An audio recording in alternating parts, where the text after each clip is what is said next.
and welcome back to our channel. Ayaw mo kalimot o pag-subscribe o pag-click sa notification bell below para sa new updates sa atong YouTube channel na Radyo Drama Bisaya. And daghang salamat sa inyong pagpadayong pagsuporta o pagpaminaw sa atong Radyo Drama Bisaya. Just chill and relax and enjoy the show. I only live to love you.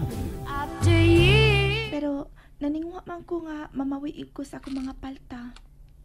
Gusto na ako mas mag-unag ko sa klase aron malipay gid si Papa. Si Mama di mo.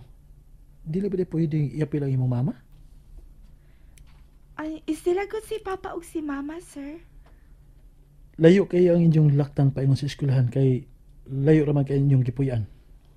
Sagdi lang, sir. Basta maka-eskwela lang gyud. Dili ko gusto mo undang, sir. Suginli ko na ko. Unsa man day nahitabo? Unsa ganitong giingon ni Ada nga minyuonon kuno ka? Murag mao ang giingon. May gihatag na gani nga bugay ang kalakinan. Pero saan sa mga pagkabutangan nga wa man siya madayon sa pagpangasawa nimo? Gaingon pa ni Ada, magsige na kani kung paduol nimo tong lumad nga lalaki nga gusto mga asawa nimo. Nadisgrasya siya sa motor o namatay. Pagbuot sa Ginoo. May rason ang Ginoo nga nga wa mo magkadayon, Aliyah. Unsay rason? Unsay rason, sir? Bata ka pa manggod kaayo, Aliyah. Murag dili ko makatuo nga sa ingon lang anak kasayon, sa inyong kalingod pa og panuigon. Ibuya na mo og sa ingon lang anak kasayon. Minyo ondayon? Kani ato, sir, permi kong kuyawan. Kay humanto mamatay ang gusto nga mga asawa nako. Nahadlok yapon ko kay tingali unyag may lain na sang moabot nga ikasapot si Papa para kanang Laomi, nga dili na mahitabo, Aliyah. ha?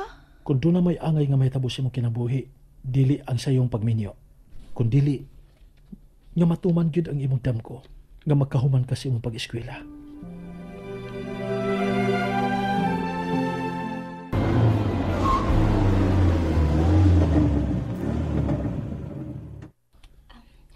Salamat, Sir Dial, sa imong pagsuroy namo, ha? Ug salamat pagid sa daghang mga gamit nga imong gipamalit para namo ni Ada. Labi na gyud sa mga sinugatan para sa akong papa, sa akong mama, mga igsoon. Para sa akong tata ug sa akong nana, Sir Dial. Ayaw na ninyo kunahuna. Aga kung gusto nga malipay sa inyong mga pamilya. Hindi kabot unya dito, magpundok ta aron maglipay-lipay bugti sa imong kaluwasan, Aliyah.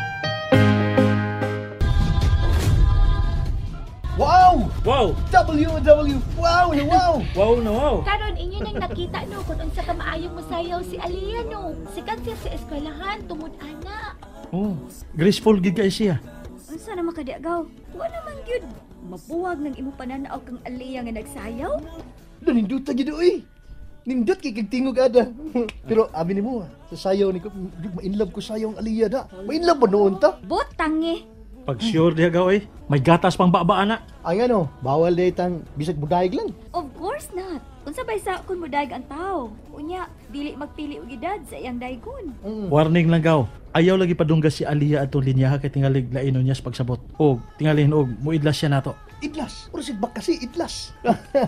Ay ka man ka. Kay pa rin kamutan ako nga dili masayop sa atubangan ni Aliyah.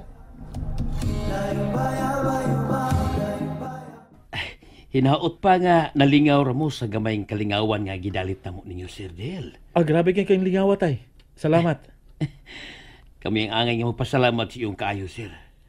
Ako yung gitisok sa akong kasing-kasing ang mga maayon yung binuhatan. Dinuna sa tanan ang pagsalbar gyud sa kinabuhi sa kuha.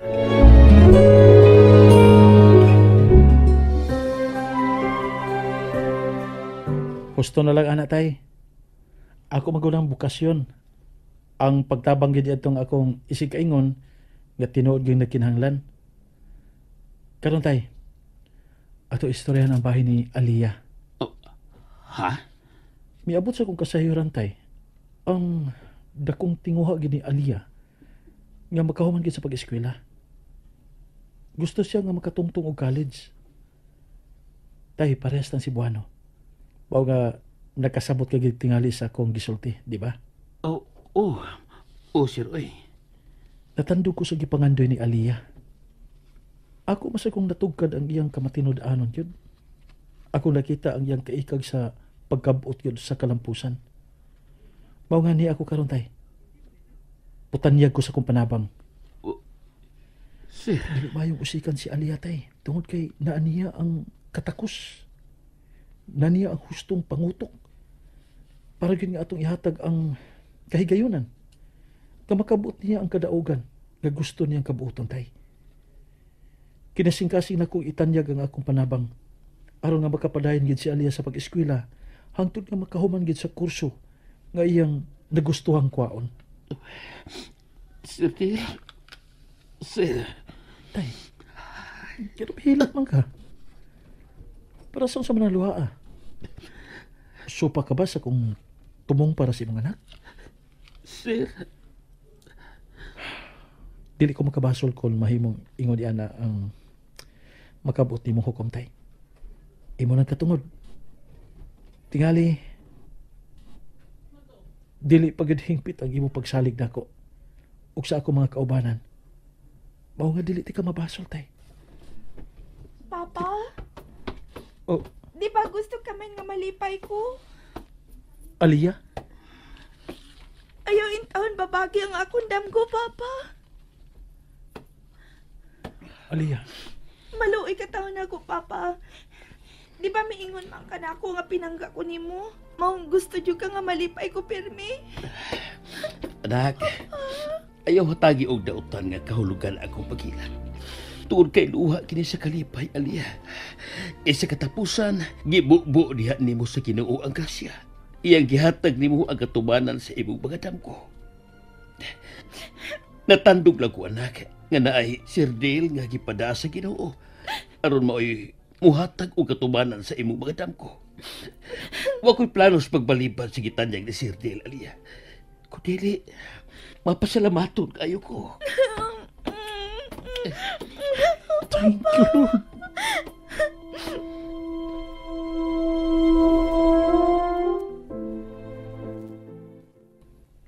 Congrats!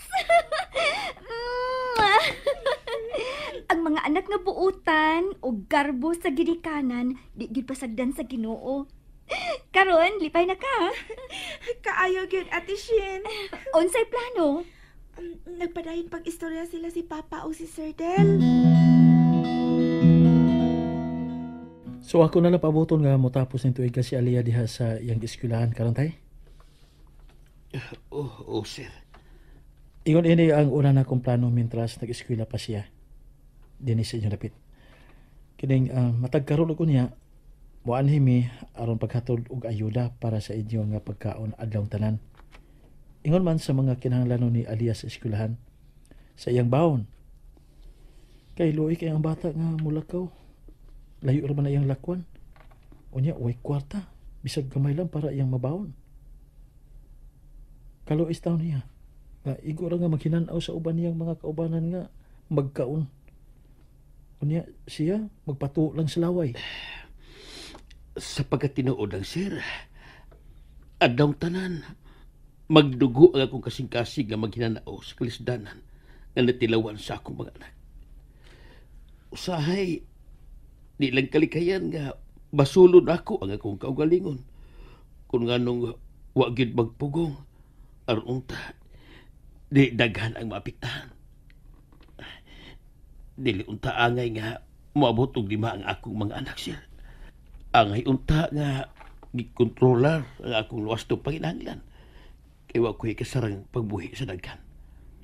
Usahay, mura kong mayabag ang magtanaw sa nagagidlay nga mga business sa akong mga anak. Kay wa ko'y ikapalit og tarong.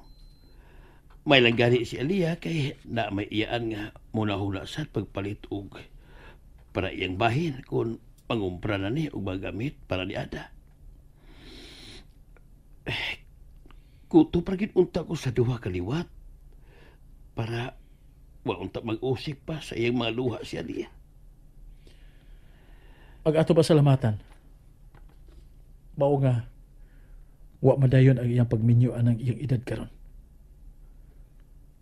Unsa makaintay mahimong sangkuan kung natuman pa ang minyong gikasabutan tali sa ginikanan atong lalaki nga iya untang pamanhon. Kung naamay nagpasalamat sa pagkabugto sa maong kasaputan, tungod sa kamatayon at tunang tinguha unta sa pagpangasawa ni Alia, kana mao ako. Ha? And that's it, everyone. Stay tuned for the next episodes. Bye!